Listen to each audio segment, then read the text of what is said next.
I've never been convicted of a felony crime in my entire history. And so all this is just real talk. So it doesn't really concern me. About 14 years ago, I was invited by the FBI to give a talk. They actually paid me to come and give a talk at Quantico on eco-activism and whatever. And after the talk, one of the FBI agents said, well, you know, Sea Shepherd's walking a pretty fine line when it comes to the law.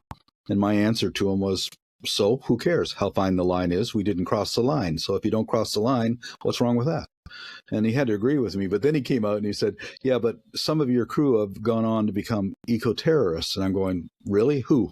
And he said, well, Rod Coronado, he's a eco-terrorist. I said, Rod Coronado? He freed some mink from a mink farm. Is that what you call eco-terrorism? Is that the big problem here? And I said, besides, he did that 5 years after he left my crew, so it had nothing to do with me. And he said, yeah, well, you trained him, you're responsible. And I couldn't resist. I said, really? Well, let me give you 4 names.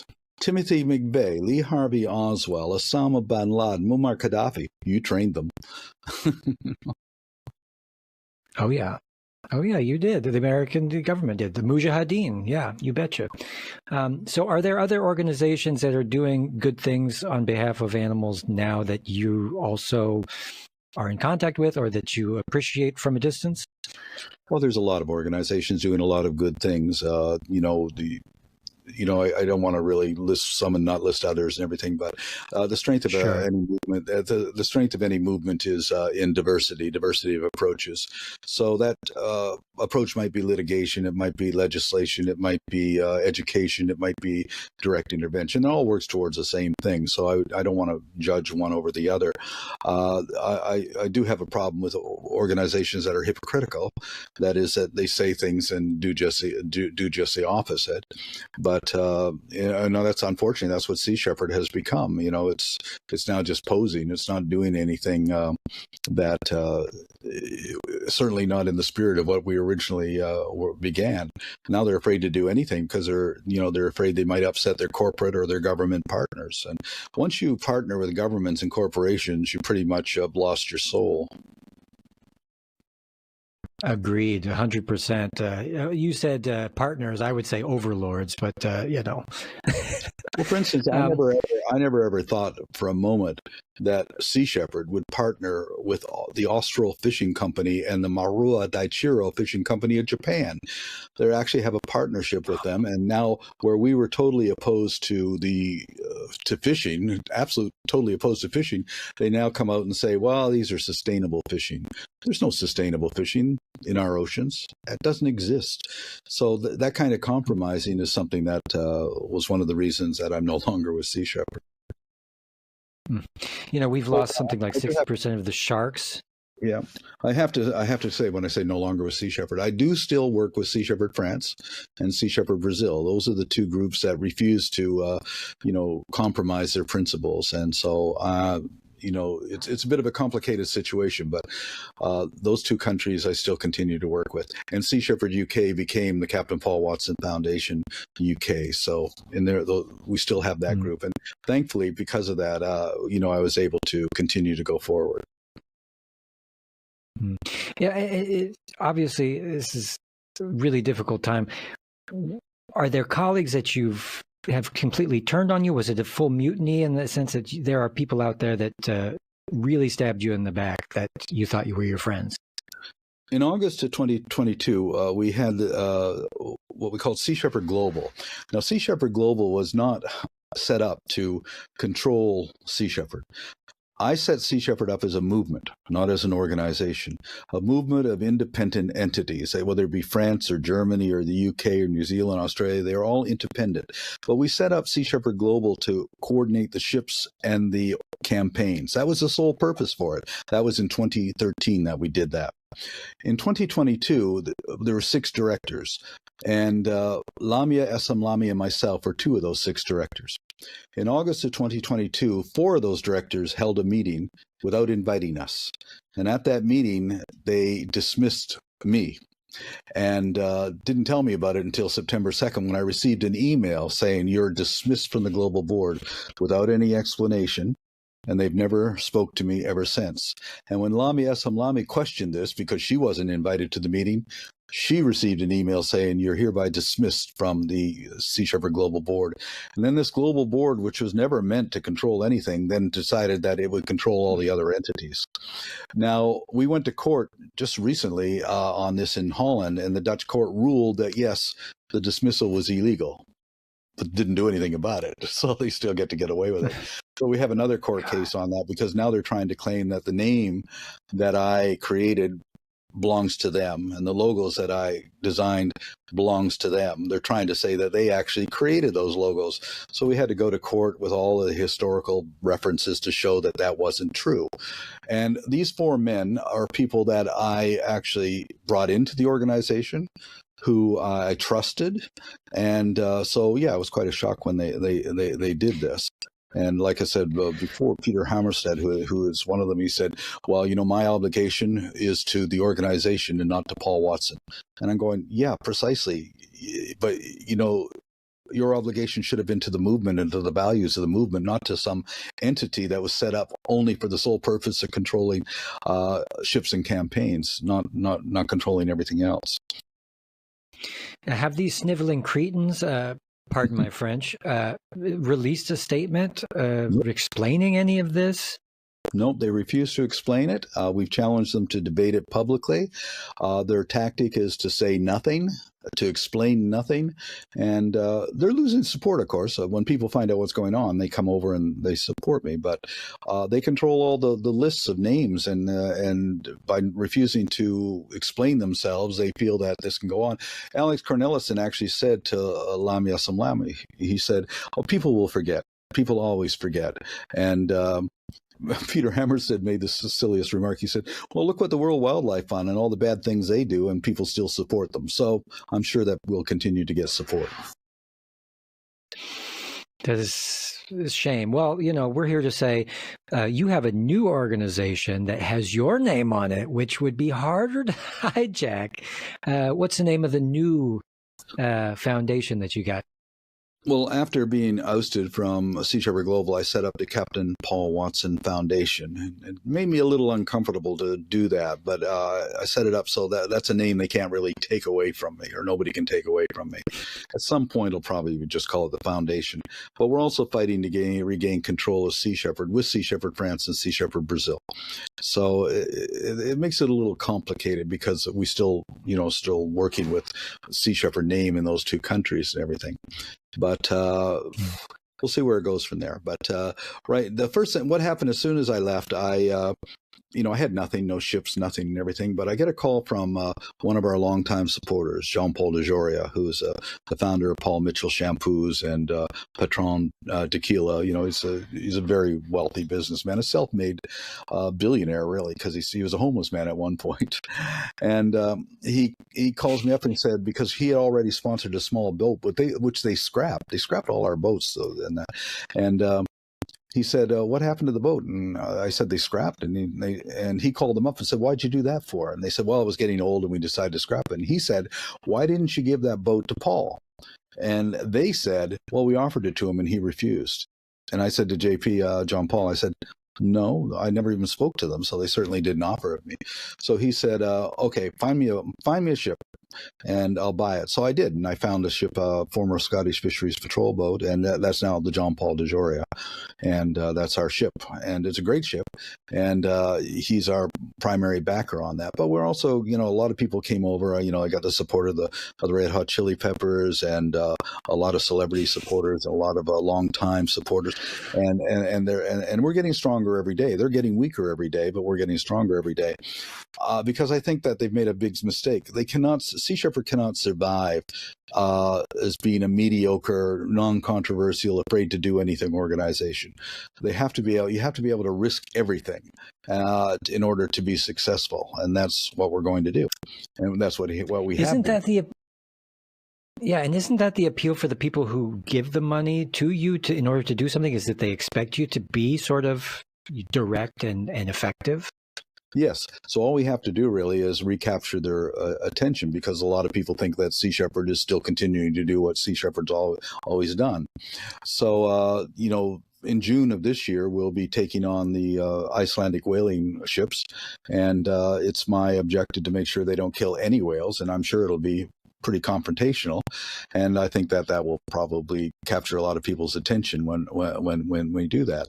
When you go into a confrontation with a whaling fleet, you have to be prepared to lose your ship. You have to be prepared to be arrested. You have to be prepared for all of the possible consequences of that kind of confrontation.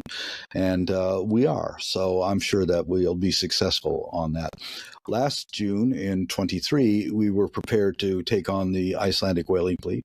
We arrived in Icelandic waters on June 19th of 2023. And the very day we arrived, the government of Iceland put a temporary ban on whaling. But unfortunately, the whaling fleet in Iceland is controlled by the most powerful and influential and wealthiest man in Iceland, a man named Christian Lofsson. And he has the power to take down the government of Iceland if he doesn't get his way. And he's demanding a 5-year permit. And it looks like he's got control of enough politicians in order to do that. So we're watching it carefully. We'll be there, and if he tries to get out with his 2 ships, we'll block them. That is so disgusting. I mean, you've had run-ins with a lot of these, Japan and Iceland and a lot of these. What has been the most enraging sort of interaction that you've had with either governments or fishing vessels or bureaucracy? Oh, God, there's been so many of them. The Japanese have been... What Japan's doing is blatantly illegal. In fact, Australia and New Zealand took them to the International Court of Justice and got a ruling against them. But they still continue to do it anyway because the International Court of Justice has no power to do anything. It just puts out a pronouncement and everybody just continues to ignore it, as we see in so many cases. So what happened with the Japanese is that we were successful in stopping them, cutting down their quotas every year till in the last year I was there, 2012 and 2013, they only took 10% of their quota. And we saved overall, the time we were there, 6,500 whales. We were becoming, it was extremely effective. So what Japan did was that they had me placed on the Interpol red notice on the charge of conspiracy to trespass. Now, the Interpol red notice is for serial killers, major war criminals, and major drug traffickers. Nobody gets on there for trespass, but that shows you the political power that Japan has. So I was charged with conspiracy to trespass, and what that effectively did was prevent me from traveling. I was really restricted to traveling only between the U.S. and France because both those countries wouldn't recognize that. But that goes back to 2012 when I arrived in Germany. I was arrested by the Germans and held first in prison, then under house arrest. And then when I found out they were going to deport me to Japan, I escaped from Germany. They held both my passports, but I had no papers.